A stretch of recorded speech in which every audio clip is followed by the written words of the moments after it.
এদিকে নিট প্রশ্নফাঁস কাণ্ডে শুনানি স্থগিত হয়ে গেল সর্বোচ্চ আদালতে।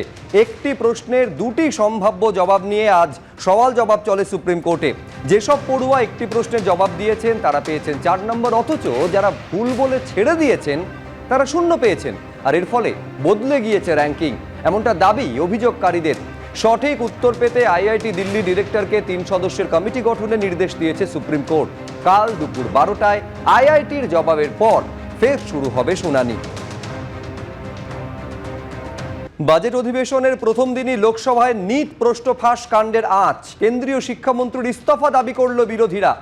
মামলা সুপ্রিম কোর্টের বিচারাধীন, বললেন কেন্দ্রীয় শিক্ষামন্ত্রী ধর্মেন্দ্র প্রধান। নিট কাণ্ডে দেশের পুরো শিক্ষা ব্যবস্থায় আজ প্রশ্নের মুখে।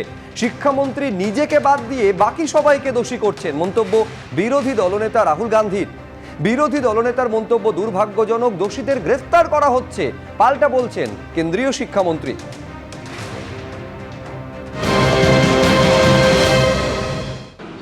It's obvious to the whole country that there is a very serious problem in our examination system. This is not just a question of NEET, it is in all the major examinations. Now, the minister has blamed everybody except himself, right? I don't even think he understands the fundamentals of what is going on here. आप प्रश्न क्या है आपका? आराम से sir, ये मैं question को सेटअप कर रहा हूं। प्रश्न पूछ रहे हैं ये the issue is that there are millions of students in this country who are extremely concerned at what is going on and who are convinced that the Indian examination system is a fraud. That is what is at stake here. Millions of people believe that if you are rich and if you have money, you can buy the Indian examination system. And by the way, and this is the same feeling that the people in the opposition have.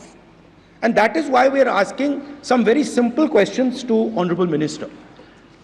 Number one, as this is a systemic issue, what exactly are you doing to fix this issue at a systemic level? Yes. That's the first question. साहब, ये जो कहा गया देश की अभी की examination system rubbish है सर, इससे दुर्भाग्यजनक बयान देश की नेता प्रतिपक्ष का कुछ नहीं हो सकता है सर। मैं कठोर शब्द से इसको निंदा करता हूं। बाकी रहा, मैं सर आपके सामने, आपके माध्यम से देश के सामने सर एक तथ्य रखता हूं सर। जिन्होंने रिमोट से सरकारें चलाई है, 2010 में 3 बिल आया था सर शिक्षा सुधार के लिए। उन्हीं की पार्टी के नेता आदरणीय कपिल सिब्बल साहब 3 बिल लाए थे। उसमें से एक बिल था एजुकेशन, उसमें एक बिल था prohibition of unfair practice bill 2010, जिसके उद्देश्य एजुकेशन इंस्टीट्यूशन में माल प्रैक्टिस को बंद करना। सर, मेरे सरकार की हिम्मत है, अभी हमने पब्लिक एग्जामिनेशन की रेगुलरिटीज में बिल लाए, कानून बनाए। क्या मजबूरी था कांग्रेस पार्टी की, क्या मजबूरी था नेता प्रतिपक्ष की? उन्होंने उस बिल को उल्टा किया, किसके दबाव में उल्टा किया? क्या निजी मेडिकल कॉलेज की दबाव में, उनकी घूसखोरी की दबाव में उन्होंने उस बिल को उल्टा किया था? सच सुनने की सामने नहीं है ये।